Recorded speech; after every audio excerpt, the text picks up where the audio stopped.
Hi, I'm Lisa. Welcome to my YouTube channel, Confetti and Cards with Lisa Mincing. Today, I'm giving you a first look at two of the newly released Glimmer Cardfront Sentiment Hot Foil Plates by Spellbinders during a quick and simple card making process. Now, if you're new to Confetti and Cards with Lisa Mincing channel and you like what you see, hit that subscribe button and ring that notification bell so you don't miss out on upcoming content. Let's dive into this. Here's a close-up of all of my favorite things and Buy Me Craft Supplies hot foil plates.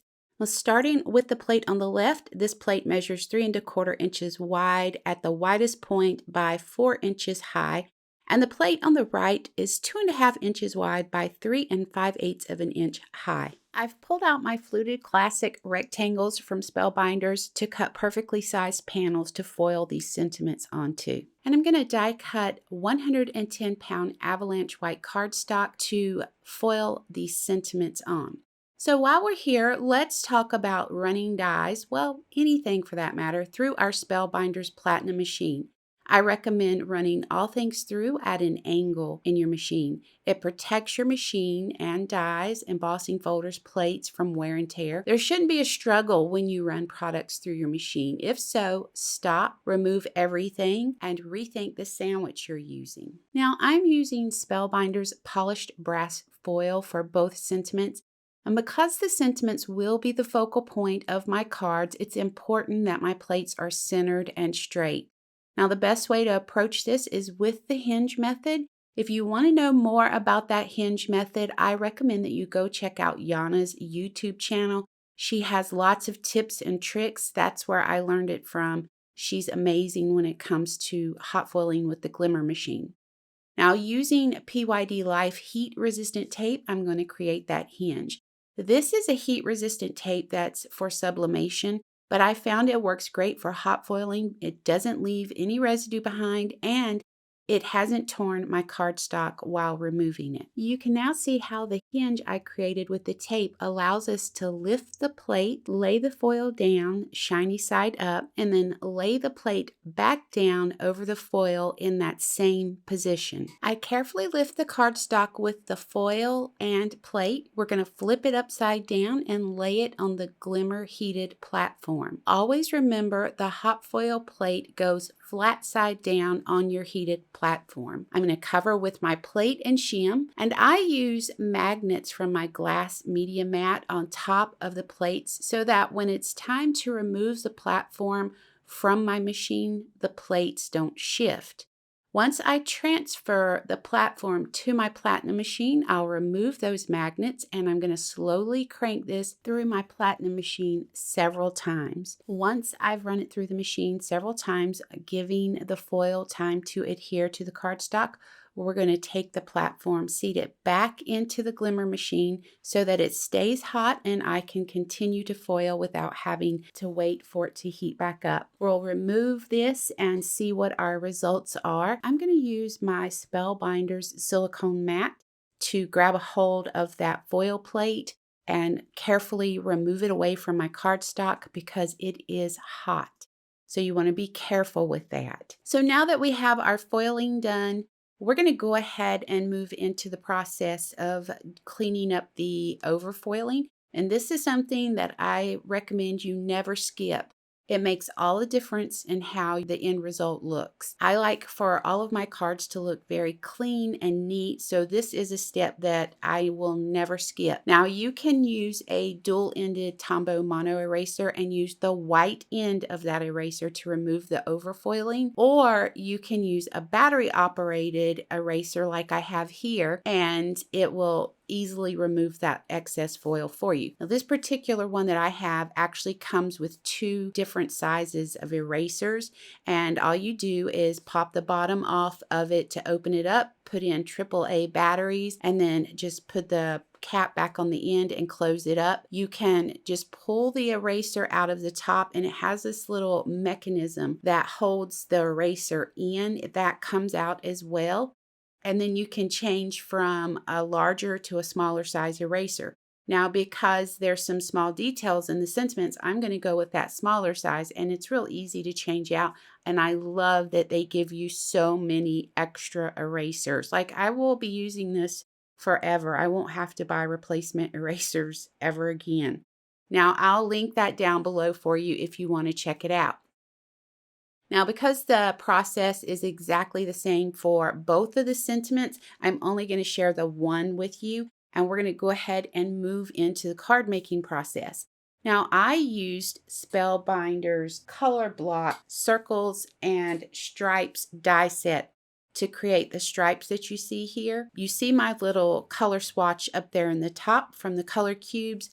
I wanted something that reminded me of maybe like a pizzeria and something that was masculine feeling. So I went with these colors here, the greens, reds, a mustard color, a blue, it's almost like a denim blue, and then also a tomato color. To add the strips of colored cardstock to my white panel, I just used my ATG gun and ran strips of adhesive down it, and then started to lay those colored cardstock strips across the panel.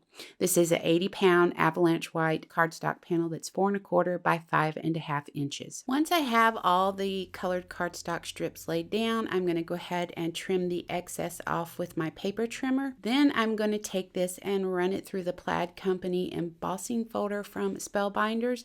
And I want to share a tip with you that I do every single time I run something through my embossing folder is to moisten the paper before you do it. You can use water, but I use alcohol because it dries quicker. And what you're going to do is just soak the fibers of the paper with either water or alcohol, and it helps to eliminate tearing of the paper, cracking in your paper, and it's going to give you a very nice embossed design. Because those fibers are wet, they can mold more easily into the embossing folder, giving you a deeper design each time you do this. So I highly recommend that you try this tip if you've never used it. It makes a huge difference in the way your embossing comes out. So while that background panel sits and dries completely, we're going to move on to the second card. And I took a piece of Neenah Classic Crest Avalanche White 110-pound cardstock, ran it through the Origami Folds 3D embossing folder from Spellbinders, moistened the fibers of the paper before I ran it through with the embossing folder, and now we're running over that design with our ink pads. So I have a couple of Simon Says Stamp Positively Saturated ink pads here and a Hero Arts. We're working with pink, orange, and yellow, my favorite color combo. And you can use any pink, orange, and yellow dye ink or distress oxide inks that you have available to do this. Once you lightly run the ink pad over the design and let that design pick up the ink, we're going to bring in blender brushes. I'm using Whimsy Stamps blender brushes for this. And we're going to ink the areas up and blend down through the colors. So I'm starting with Hero Arts Ultra Pink, and then I'm going to move down into orange and yellows from the Simon Says Stamp Positively Saturated inks. I'll have the inks, the exact inks that I used, linked down below. This is a fairly simple process. So we're going to go ahead and move on through to assembling the cards and wrapping up this video. To finish up the first card, I simply glued my background directly to an A2 card base.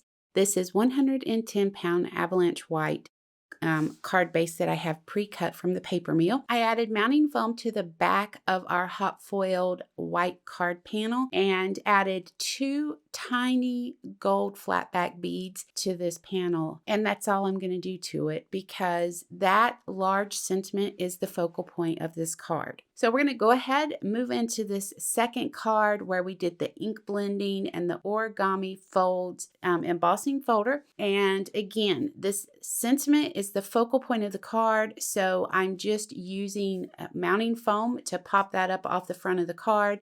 And we're done. It's so easy to make these cards. They're quick, they're simple. I love the foiling that gives you the little bit of shine to dress them up some. I love the sentiment, all of my favorite things, pizza, coffee, cake, you. because you can use it for anyone. You could make a great masculine card out of that. And of course, show me a crafter who doesn't like buy me craft supplies and call me pretty. I mean, that's like the best thing ever, right? So I really do appreciate you guys for taking the time to watch this video. I hope you continue to check out my content. I really appreciate you. Remember, affiliate links are in the description box below if you want to check out any of the products I mentioned during the video. Please feel free to do that. I appreciate you. Until next time, please take care.